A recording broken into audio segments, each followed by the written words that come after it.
Bonjour, j'espère que vous allez bien. Quant à moi, je me porte à merveille. Je suis ravie de vous retrouver dans notre numéro de l'émission Lumière. Ne dit-on pas que l'amour rend aveugle? Est-ce que par amour nous devons mourir? Est-ce que par amour nous devons oublier nos principes ou tout simplement pardonner? C'est une histoire d'une jeune dame qui a rencontré son époux en étranger. Tous les deux étaient pour poursuivre leurs études. Un soir, au sortir des restaurants, elle rencontre son futur époux. Elle était totalement amoureuse. Les deux se sont échangés de numéros. Ils s'écrivaient de temps en temps et ont fini par se rencontrer. Ils ont officialisé leur relation. Quelques mois plus tard, ils ont aménagé ensemble. Ils ont eu un premier enfant. Après leurs études, ils décident de rentrer en Afrique. Je rappelle ici qu'ils sont tous les deux du même pays. En rentrant en Afrique, ils ont décidé de vivre chacun chez leurs parents respectifs, qui n'avaient pas encore trouvé un travail pour pouvoir aménager ensemble et officialiser leur relation devant, voilà, aux yeux de tout le monde, donc de leurs parents, amis et connaissances. C'est ainsi qu'ils vont vivre chacun dans leur famille respective jusqu'à ce qu'ils trouvent le travail, tous les deux. Et 6 mois après, ils décident d'aménager ensemble. Et donc, ils officialisent par le mariage leur union, leur amour. Et la vie continue, ça se passe très bien. Le deuxième enfant naît. Son époux va avoir une nouvelle promotion, donc beaucoup de responsabilités et surtout de travail. Quelques mois plus tard, il dit à son épouse, chérie, je vais aller en mission. Donc de temps en temps, voilà, ça rentre maintenant dans mon planning de travail. Je devrais aller comme ça en mission d'affaires. Son épouse, elle, toute contente, elle fait confiance à son mari, va accepter cette situation parce que ils vivent, voilà, ils n'ont pas de problème et ils vivent le parfait amour et leur vie professionnelle euh, à eux vraiment est florissante.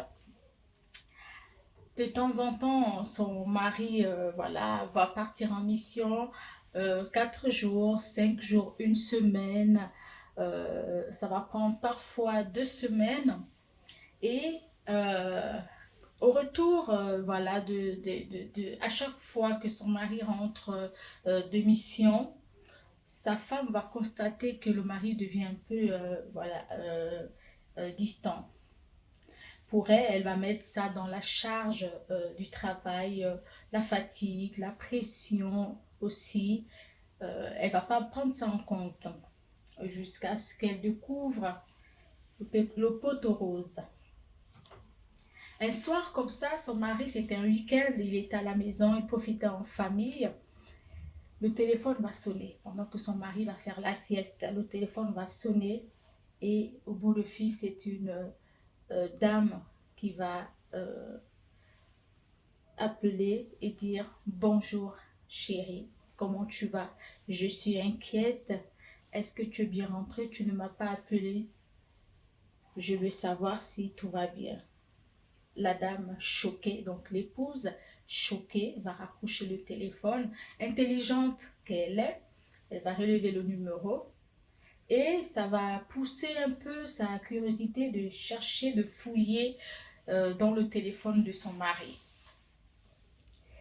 Elle va trouver quelque chose vraiment de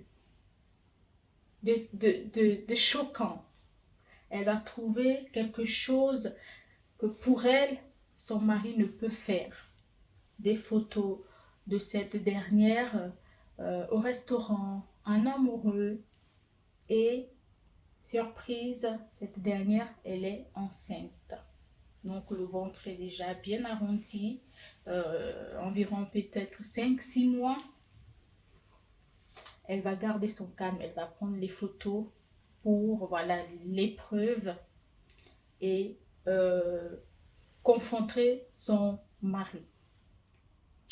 Elle va garder son calme, toute traumatisée bien sûr, parce qu'elle ne s'attendait pas à cette découverte-là. Donc elle va prendre son calme à patience. Et quelques mois plus tard, le mari va repartir en mission. Et cette fois-ci, ça va durer 3 semaines, un peu plus long que d'habitude. La femme, elle va essayer d'appeler le mari. Le mari va dire, je te rappelle, je suis occupée. Une fois, 2 fois, 3 fois, il va laisser tomber.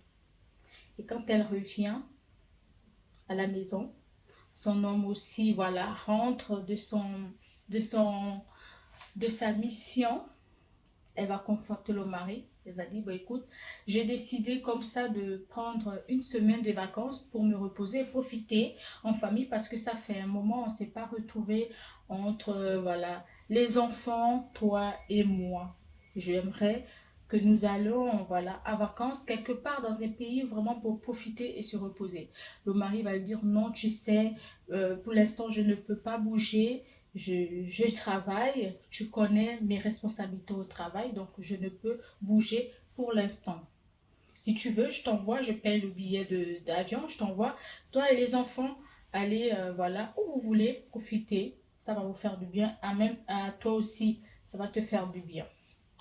La femme va dire, ok, si tu vois ça comme ça.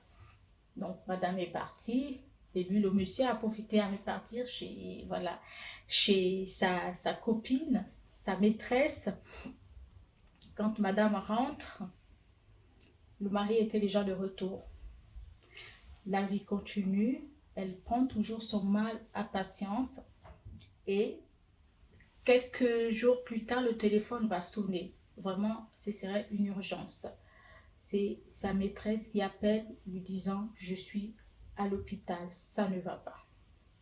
Donc le mari va demander, va dire à son épouse, je dois repartir voilà, en mission et peut-être que je ne viendrai pas euh, dans une semaine. Peut-être ça prendra 2 semaines. Ça dépend du travail que je veux trouver euh, où je pars.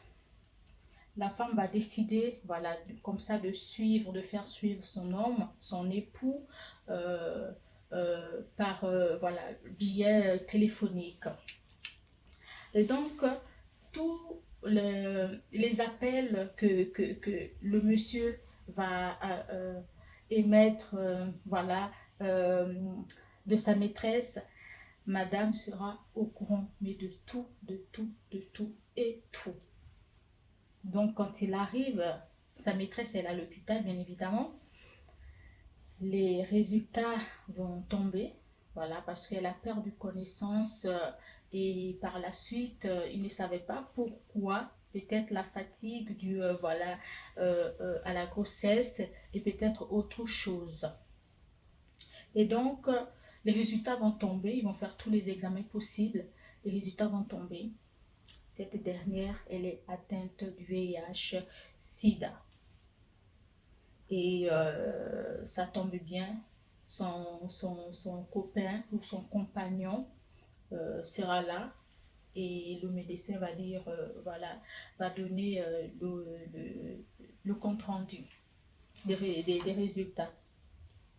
Et c'est comme ça, son épouse restait voilà, dans la ville où il vivait, maritalement, choquée, traumatisée. Le mari aussi, bien évidemment. En rentrant, il ne sera pas pareil. Il va être voilà, changé, un peu pensif, euh, discret et surtout euh, vraiment très perdu dans ses pensées. Et c'est comme ça, la femme va confronter son mari, son époux. C'est-à-dire, tu sais, Je ne suis pas bête. Je suis au courant de tout. Alors là, de tout. Et je veux que tu me dises la vérité. Parce que tu as gâché ma vie et celle de mes enfants. Je ne sais pas si je n'étais plus bonne pour toi. Je ne sais pas si il y a quelque chose qui n'allait pas de mon côté. Si j'étais offensée, vexée, je ne sais pas. Je suis au courant que tu as une maîtresse et qu'elle attend un enfant de toi. J'ai les photos, j'ai son numéro. Et par la suite, elle est atteinte du VIH-Sida. Je suis allée faire mes tests et voici aussi le diagnostic qui est tombé. Les résultats ne sont pas bons. Les résultats ne sont pas bons du tout. Voici. Tu as détruit ma vie. Tu as détruit celle de nos enfants. Notre foyer était en paix. Il y avait de l'amour. Jamais j'ai vu venant de toi quelque chose qui m'a vexée. Pour moi, tu étais l'homme idéal, mon homme, mon époux, celui que j'ai aimé, que j'ai rencontré, que je connais. Je ne sais pas qu'est-ce qui t'a poussé vers les bras d'une autre. Voici. Que faire? Que faire? Demander le divorce? Continuer à faire comme si ça n'allait pas? Ou rentrer en famille et faire un break pour pouvoir par la suite savoir si notre mariage doit continuer ou pas? Dur, n'est-ce pas? Cette femme aujourd'hui, elle est brisée, elle est traumatisée, elle ne sait pas vers qui se tourner. Donc, elle est venue vers nous. Elle a besoin de nos conseils. Elle a besoin de notre, voilà, de notre aide. Que faire? Divorcer? Est-ce que ce serait la solution? Soutenir son mari parce que tous les deux, voilà, ils sont infectés par la faute de son mari. Est-ce qu'ils doivent se soigner ensemble et pouvoir continuer leur vie comme si tout allait bien? Et la confiance aujourd'hui, est-ce qu'elle existe encore entre les deux? Parce qu'il y a eu trahison, il y a eu infidélité. Que faire? Alors, on a besoin de vos conseils en commentaire. On a besoin, voilà, de l'avis de tout un chacun pour pouvoir soutenir cette femme. Je vous remercie de nous avoir suivis et je vous donne rendez-vous très prochainement. Merci.